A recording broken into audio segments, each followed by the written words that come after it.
요한복음 12장 20절부터 30절까지의 말씀 한 절씩 교독하겠습니다. 명절에 예배하러 올라온 사람 중에 헬라인 몇이 있는데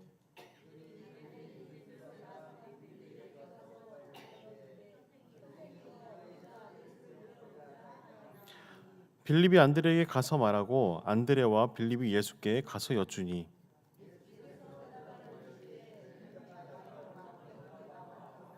내가 진실로 진실로 너에게 이르노니 한 알의 밀이 땅에 떨어져 죽지 아니하면 한 알 그대로 있고 죽이면 많은 열매를 맺느니라.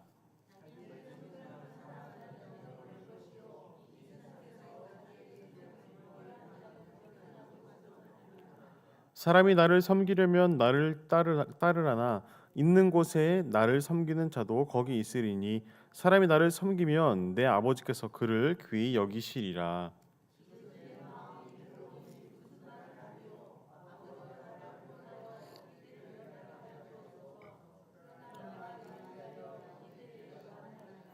아버지여 아버지 이름을 영광스럽게 하옵소서 하시니 이에 하늘에서 소리가 나서 이르되 내가 이미 영광스럽게 하였고 또 다시 영광스럽게 하리라 하시니.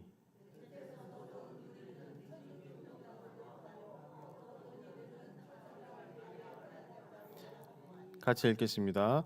예수께서 대답하여 이르시되 이 소리가 난 것은 나를 위한 것이 아니요 너희를 위한 것이니라. 아멘.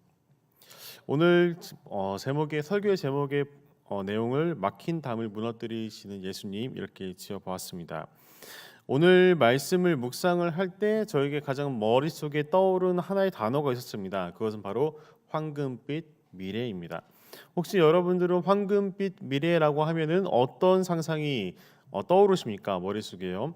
어떤 분들은 로또에 당첨된 그런 사건들이 상황이 머릿속에 상상되시는 분들도 계실 것이고, 또한 내가 이루고자 하는 꿈, 그다음에 내가 여러 가지 상황에서 경제적으로 여유가 있는 그런 상황들, 그런 미래들을 꿈꾸시는 분들이 많을 거라고 생각합니다. 왜냐하면은 일반적으로 황금빛이라는 명사는 그 황금, 즉 돈을 연상시키기도 합니다. 그리고 인간의 이성은 마음에 바라는 것에서 인지작용을 하기 때문에 상상으로 만들어냅니다. 그래서 황금빛 미래라는 말은 일반적으로 물질적으로 부족하지 않고 풍성한 상상을 그렇게 하게 되는 것이죠. 저도 만약에 갑작스럽게 물질이 들어온다면 아마 기쁘겠죠. 무엇을 살까, 무엇을 할까 이런 부분에서 굉장히 짧은 시간 동안 기쁨을 누리겠다라는 생각을 하게 되었습니다. 그런데 제가 처음에 황금빛 미래를 말씀드리는 이유는 단순히 물질을 말씀드리기 위해서가 아니었습니다. 저에게 있어서 황금빛 미래, 이 본문을 묵상하다가 들어온 생각은 무엇이냐면은 마지막 때에 하늘에서 나팔 소리가 나고 예수님께서 천군 천사와 함께 이 땅에 오시는 그때가 황금빛 미래라고 생각이 되었습니다. 왜냐하면 우리는 이 땅 가운데 잠시 거류하는 자들이고 예수님께서 모든 족속에게 복음이 전파될 그때, 또한 하나님의 때에 이 땅에 다시 임재하실 그 예수 그리스도를 우리는 바라는 사람들이기 때문입니다. 우리가 예수님의 재림을 바라는 이유는 단순합니다. 바로 하나님을 만나고 천국에 가서 영원토록 하나님 앞에서 예배드릴 것을 고대하기 때문이죠.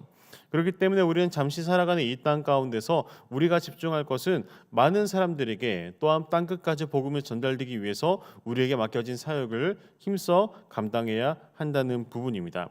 오늘의 본문의 내용이 무엇이길래 이렇게 처음에 황금빛 미래라는 내용으로 예수님께서 다시 오실 내용에 대해서 말씀을 드리는 것일까요?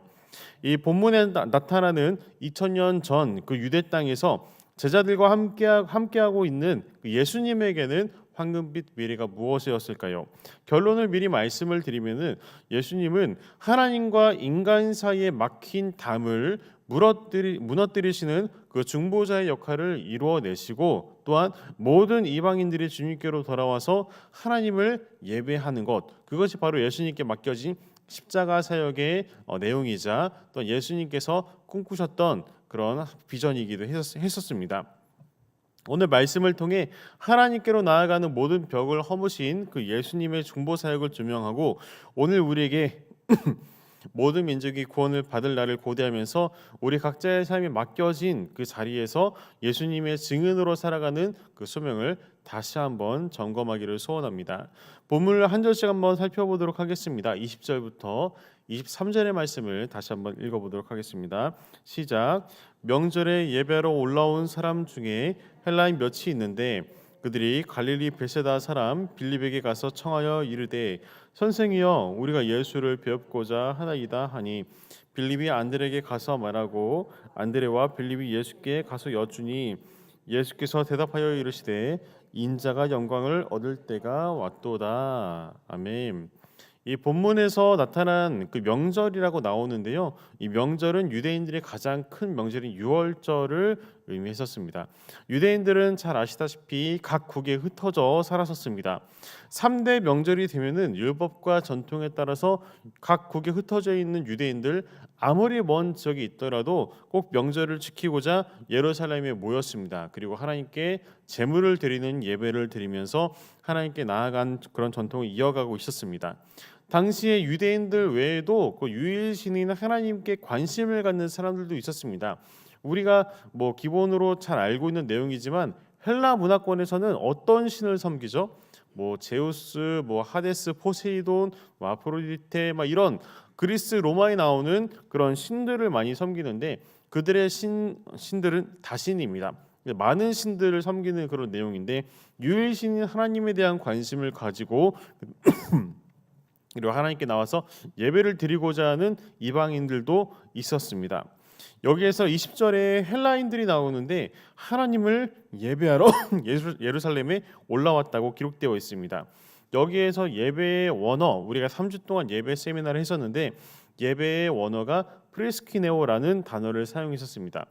이방인들이 하나님께 이 프리스키네오를 한다는 것은 무릎을 꿇고 그 다음에 아예 머리를 숙여서 엎드려서 하나님께 경배를 한다라는 의미를 나타내는데 이방인들이 하나님을 이렇게 예배할 수가 있었을까요? 유대인들 전통, 그 다음에 유대인들을 모세를 통해 내준 하나님의 율법 가운데서는 이방인들이 하나님께 나와서 예배하는 부분이 사실 그렇게 집중되어 조명되진 않았었습니다.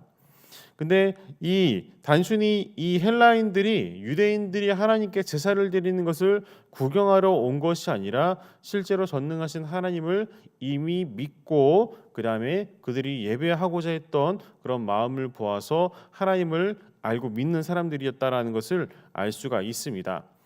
유대 지역이 그 로마 통치권 안에 있었기 때문에 헬라 문화권 안에 들어와 있었습니다. 그래서 다양한 이방인들과 교제를 하며 생활했지만 이방인들은 하나님께 나아가고자 했어도 그 당시에 나아가기가 어려웠습니다. 성전의 구조를 좀 살펴볼 필요가 있는데 오늘날 여러분도 혹시 성경을 통해서 이방인의 뜰이라는 말 많이 들어보셨나요? 성전의 구조에 대해서. 근데 이 이방인의 뜰은 그 헤롯 대왕 통치 시기입니다. 예수님 탄생하기 한 기원전 20년쯤에 그 당시에 원래 성전이 수룹바벨 성전이었는데 성전의 뭐 개보수 공사를 통해서 확장 증축 공사를 했었습니다. 근데 그때 유대인들의 마음을 얻기 위해서 크게 만들기도 했지만 헬라 문화권 안에 다른 이방인들에게 이 하나님의 유일성과 그다음에 성전 건축을 통한 이 팔레스타인 지역의 그 하나님을 섬기는 문화가 강성하다라는 것을 대외적으로 나타나기 위해서 이 헤롯 대왕은 이방인의 뜰이라는 것을 만들었습니다. 그래서 기존 성전에 둘러서서 굉장히 축구장 여러 개가 될 만한 그런 넓은 그 벽 같은 거를 또 만든 것이죠. 그래서 이방인들은 거기까지 들어갈 수 있다라고 해서 이방인의 뜰이 설계가 되었고 그래서 이방인들도 성전에 와서 구경할 수 있는 그런 상황이 되었었습니다. 근데 본문의 헬라인들 같은 경우에는 하나님께 예배하러 온다는 것이 실제로 성전 안에 들어가서 예배한다는 것이 아니라 이 이방인의 뜰에 들어갈 수 있음을 시사할 수 있습니다. 여기서 잠깐 짚고 넘어가야 될 부분이 있는데요. 예수님 이전에 구약의 하나님은 오직 아브라함의 자손인 그 이스라엘만 구원하라 하셨을까요? 우리는 성경을 통해서 이 구약에서는 하나님의 복음이 왜 이렇게 폐쇄적으로 이스라엘 안에만 있을까라고도 생각하시는 분들께 몇 가지 말씀을 좀 같이 나누고자 하는데요. 이사야 56장 6절에서 7절 말씀인데요. 같이 읽겠습니다. 시작. 또 여호와와 연합하여 그를 섬기며 여호와 이름을 사랑하며 그의 종 되며 안식일을 지켜 더럽히지 아니하며 나의 언약을 굳게 지키는 이방인마다 내가 곧 그들을 나의 성산으로 인도하여 기도하는 내 집에서 그들을 기쁘게 할 것이며 그들의 번제와 희생을 나의 제단에서 기꺼이 받게 되리니 이는 내 집은 만민이 기도하는 집이라 일컬음을 얻게 될 것임이라. 아멘. 이 본문에서 나오죠. 이방인들도 하나님의 말씀을 듣고 언약을 지키는 자들에게 하나님의 성산으로 인도해서 그곳에서 기도하고 예배한다라는 내용이 담겨 있습니다. 그리고 창세기 12장 2절 3절 말씀인데요. 창세기 12장 2절 3절 같이 읽겠습니다. 시작. 내가 너로 큰 민족을 이루고 내게 복을 주어 내 이름을 창대하게 하리니 너는 복이 될지라. 너를 축복하는 자에게는 내가 복을 내리고 너를 저주하는 자에게는 내가 저주하리니 땅의 모든 족속이 너로 말미암아 복을 얻을 것이라 하신지라. 아멘. 여기서 땅의 모든 족속이라고 기록되어 있는데 이스라엘 백성 혹은 너의 자손만 복을 얻을 것이냐? 아닙니다. 하나님께서는 아브라함을 통해서 땅의 모든 족속까지 아브라함을 축복하는 자들에게 복을 주시라고 약속을 하셨습니다. 마지막으로 창세기 1장 27, 28절 말씀인데요. 같이 한번 읽어보겠습니다. 시작. 하나님이 자기 형상 곧 하나님의 형상대로 사람을 창조하시되 남자와 여자를 창조하시고 하나님이 그들에게 복을 주시며 하나님이 그들에게 이르시되 생육하고 번성하여 땅에 충만하라. 땅을 정복하라. 바다의 물고기와 하늘의 새와 땅에 움직이는 모든 생물을 다스리라 하시니라. 아멘. 하나님께서는 창세기 창조 기사를 통해서도 사람을 만드셨을 때 하나님께서 지으신 모든 생물들을 다스리라고 말씀하셨지 이스라엘 백성에게만 복을 주시고 이스라엘 백성에게만 함께한다라는 내용의 제한적인 그런 부분을 주지 않았습니다. 이 우리가 성경 구약을 다 살펴볼 수 없겠지만 하나님께서 구약을 통해 이스라엘에게 명령하신 것은 제사장 국가로서 하나님의 말씀을 드높이고 하나님께 순종하는 백성입니다. 근데 여기서 끝나는 것이 아니라 만방의 족속들에게 하나님의 복음을 증거하는 하나님의 제사장적인 역할을 하면서 많은 사람들에게 하나님의 높으심과 위엄을 전달하는 그런 역할이 내재되어 있었지만 그들의 복음은 그들 내에 머물러 있었습니다. 제가 왜 이렇게 이방인에 대해서 이 설교 시간을 많이 사용하는지는 이제 곧 나옵니다. 본문 24절에서 27절을 한번 읽어보도록 하겠습니다. 24, 시작. 내가 진실로 진실로 너에게 이르노니 하늘의 밀이 떨어져 죽지 아니하면 하늘 그대로 있고 죽으면 많은 열매를 맺느니라. 자기의 생명을 사랑하는 자는 잃어버릴 것이요 이 세상에서 자기의 생명을 미워하는 자는 영생하도록 보존하리라. 사람이 나를 섬기려면 나를 따르라. 나 있는 곳에 나를 섬기는 자도 거기 있으리니 사람이 나를 섬기면 내 아버지께서 그를 귀히 여기시리라. 지금 내 마음이 괴로우니 무슨 말을 하리요. 아버지여 나를 구원하여 이 때를 면하게 하여 주옵소서. 그러나 내가 이를 위하여 이 때에 왔나이다. 아멘.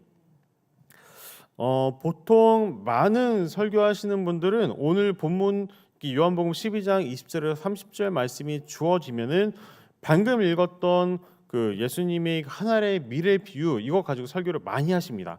거의 한 10에 9 정도는 이 본문으로 설교를 하실 텐데요. 근데 이 본문이 말하고자 하는 그 포인트가 있습니다. 예수님께서 왜 이 설교를 언제 하셨을까라는 것이죠. 우리가 성경을 읽을 때 새로운 관점을 좀 말씀을 드리면은 예수님의 말씀 중심으로 이렇게 쭉 묵상하고 그 부분을 중요한 부분으로 생각하지만 예수님께서 어떤 상황에서 누구와 함께 이 말씀을 하셨는지를 보면은 말씀이 또 넓게 열립니다.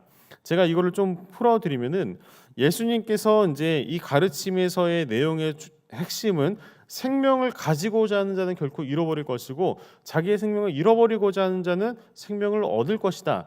그 다음에 하늘의 밀이 떨어져 땅에 떨어져 죽지 아니하며 하늘 그대로 있다라는 것은 한 사람 한 사람이 땅에 떨어져 밀알이 되어서 죽어야 된다는 말입니다. 결국에는 내가 죽어야지 많은 열매를 맺겠다라는 내용인데 거기에서 예수님께서는 내 마음이 괴롭다. 아버지 나를 구원하시 이때를 면하게 하여 주옵소서라는 것은 이미 십자가에 달릴 것을 예수님께서 알고 계셨다라는 것이죠.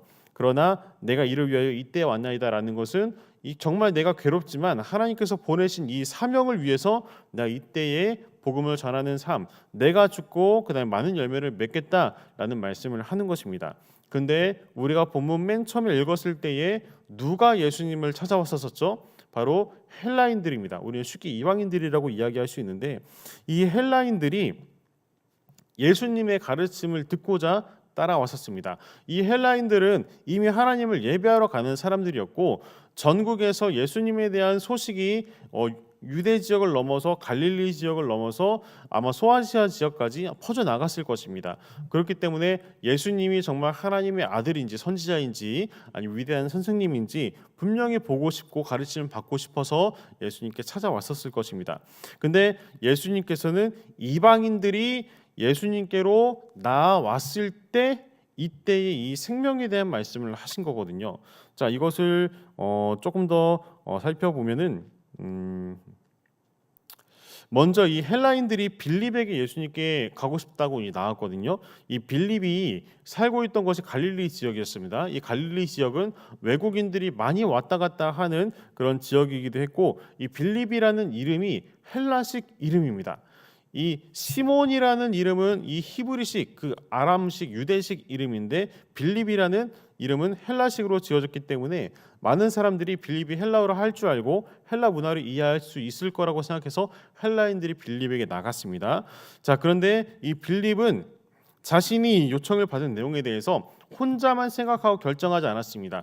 이 자신의 동료이고 신뢰할 수 있는 안드레에게 이 문제를 같이 이야기를 하고 안드레와 함께 고민을 해서 예수님께로 이 사람들을 데려갑니다.